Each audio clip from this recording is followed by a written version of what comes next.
धन्यवाद यात्रा जैसी कोई चीज़ नहीं है, लेकिन हाँ जगह जगह अन्य कार्यक्रमों में जाएंगे, धन्यवाद भी देने जाएंगे, या कोई कार्यक्रम में जाएंगे तो भी धन्यवाद देने जाएंगे।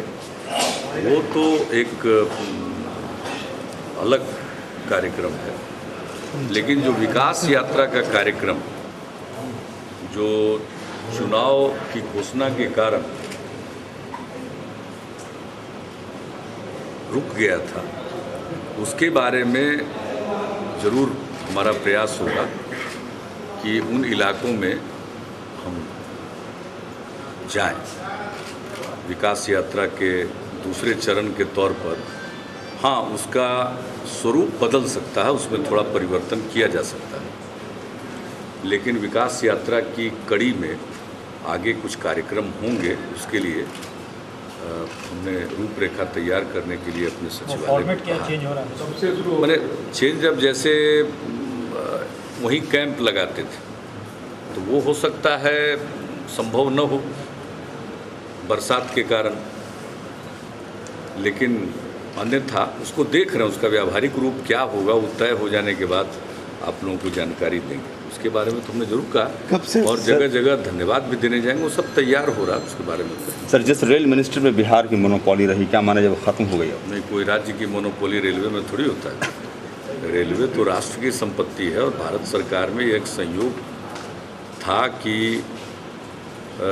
1996 में जब सरकार बनी तो श्री रामविलास पासवान जी रेल मंत्री हुए। 1998 में जब सरकार बनी अटल जी के नेतृत्व में तो मैं रेल मंत्री का दायित्व संभाल रहा था। मेरे बाद श्रीमती ममता बनर्जी थी और ममता बनर्जी के हटने के बाद फिर रेल मंत्रालय का कार्यभार हमने संभाला और उसके बाद जब यूपीए की सरकार बनी तो श्री लालू प्रसाद जी रेल मंत्री थे। यह एक संयोग है, रेल मंत्री तो किसी राज्य का हो सकता है, लेकिन हाँ रेल मंत्री कोई हो, केंद्र में सरकार है यूपीए की और हम लोग ये उम्मीद करेंगे कि बिहार में जो रेल की परियोजनाएं हैं उस पर काम रुकना नहीं चाहिए। जैसे हमारे समय में प्रारंभ की गई कुछ रेल परियोजनाओं पर लालू प्रसाद जी ने एक तरह से रोक लगा दी थी और बार बार कहने के बाद मंथर गति से कुछ काम शुरू हुआ था। हम चाहेंगे कि उन सभी परियोजनाओं पर काम हो और उसके अलावे जो लालू प्रसाद जी के कार्यकाल में कुछ नई परियोजनाएं की घोषणा हुई, काम कितना हुआ ये हमको नहीं मालूम है, लेकिन उन पर भी अमल होना चाहिए। हम लोग तो ये चाहेंगे और इसके लिए हम लोग हमेशा आवाज़ उठाते रहेंगे। लेकिन रेल मंत्री तो किसी राज्य का हो, उसे क्या फर्क पड़ता है? रेल तो पूरे देश का है, कोई बिहार का तो है नहीं। अब ये एक महज संयोग है कि बिहार के 3 लोग इधर 96 से लेकर के 2009 के बीच में मंत्री बने। सर धरती पकड़ बन चुके, इस चुनाव में धरती पकड़ बन चुके। लालू यादव कह रहे हैं कि अब हेलीकॉप्टर से नहीं उड़ेंगे, ज़मीन पर आ गए हैं और इस तरह तो ठीक बन गया है, सड़क से घूमना चाहिए। अब पहले जैसी बात नहीं है कि सड़क पर नहीं चला जा सकता, अब सड़क पर चलना सुविधाजनक है। मतलब उनके चलने के लिए आपने रोड अच्छा रोड बनवा दिया है आपने।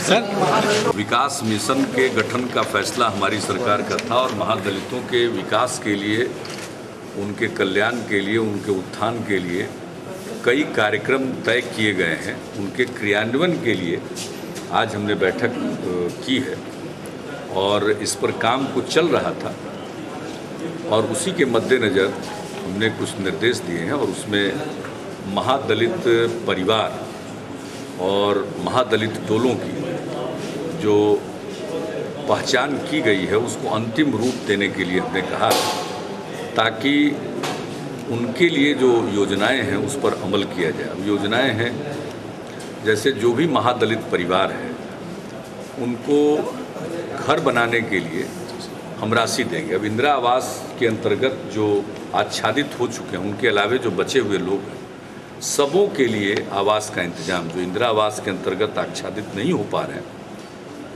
उन लोगों के लिए राज्य सरकार की तरफ से आवास बनवाया जाएगा, आवास के लिए पैसा दिया जाएगा और शौचालय का निर्माण किया जाएगा। जो जिनके पास आवास है, शौचालय नहीं है, उनके शौचालय निर्माण के लिए सहायता दी जाएगी। और जो नए आवास जिन लोगों को बनाने के लिए पैसे दिए जाएंगे, उनको शौचालय के लिए भी निर्माण के लिए भी सहायता की जाएगी। इसके अलावे जो महादलित परिवार के लोग हैं, उनके परिवारों को ट्रांजिस्टर देना है, तो महादलित परिवार की पक्की सूची तैयार होगी। फिर जो महादलित टोले हैं, एक है मोटे तौर पर कि 100 परिवार के ऊपर हम एक टोला अगर माने, तो प्रत्येक टोले के लिए एक विकास मित्र का चयन किया जाएगा। जो जितनी सरकारी योजनाएं उनके लिए बनी हैं, उनका लाभ उन तक पहुँचे, इसके लिए उनको हर तरह से अवेयर करने के लिए, जागरूक करने के लिए, और जो महादलित विकास मिशन और उनके बीच में वो कड़ी का काम कर सकें ताकि योजनाएं धरातल पर पहुंच जाए। तो ये कई बातें। फिर उनके लिए सामुदायिक भवन बनना है, सभी टोलों में सामुदायिक भवन में टेलीविज़न लगाया जाएगा। इसके अलावे अन्य कार्यक्रम हैं, जैसे उनके लिए उस टोले में आंगनबाड़ी केंद्र, स्कूल, जन वितरण प्रणाली की दुकान। तो इन सब चीज़ों की योजना जो हमारी है, उसके क्रियान्वयन के लिए आज बैठक थी और उसका एक पूरा हर प्रकार से उस कार्यक्रम को लागू करने के लिए जो लिस्ट होनी चाहिए महादलित परिवारों की, वो पक्की होनी चाहिए। त्रुटि रहित लिस्ट बनाने का हमने निर्देश दिया है और तेज़ी से उस काम को करके एक समय सीमा के अंदर पूरा करने का हमने टेंटेटिव डेट जबकि ये लॉन्च हमने नहीं, हम तो लॉन्च उसको किसी क्षण कर सकते हैं इसलिए। लेकिन सबसे बड़ी चीज़ है कि उस सूची को पूरे तौर पर अंतिम रूप दे दिया जाए, क्योंकि एक है टोला के रूप में कुछ हम उनके लिए करेंगे और एक है प्रत्येक परिवार के लिए करेंगे। तो जो इंटाइटलमेंट है, जो परिवार का इंटाइटलमेंट है, तो परिवार की सूची तो पक्की होनी चाहिए महादलित परिवारों की। और फिर टोलों का और इसका सर्वेक्षण कि जिनके पास बांस की भूमि है, उनको तो पैसा तत्काल दिया जा सकता है इस सर्वेक्षण के बाद।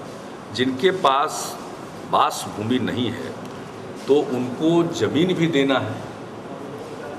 तो ज़मीन के लिए उन परिवारों को चिन्हित करना आवश्यक है और फिर उनके लिए ज़मीन देना है। जो सरकारी ज़मीन है सरकार के नियंत्रण में, वो भी देंगे, और अगर ज़रूरत पड़ी तो ज़मीन का अधिग्रहण करके भी हम उनके लिए ज़मीन देंगे।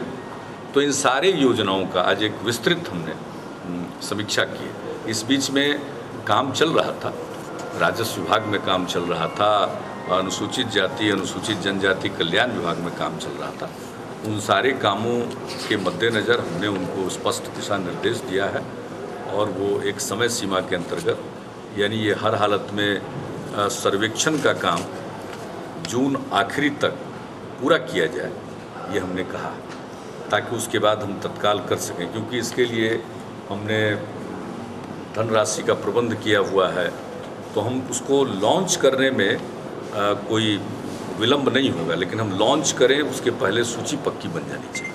सर, ये संपूर्ण क्रांति दिवस को राजकीय समारोह में मनाने के लिए फैसला लिया गया है 5 जून को। क्या उस दिन के लिए जो आपने एक अनाउंसमेंट किया था कि जब विकास का अभियान से जुड़े हुए लोगों को पेंशन 5 जून को सब साल हर वर्ष राजकीय समारोह होगा और इस बार के 5 जून के दिन हम जो जेपी आंदोलन के सेनानी हैं उनके संबंध में निर्णय लेकर उसकी घोषणा उसी दिन करेंगे। पेंशन वाला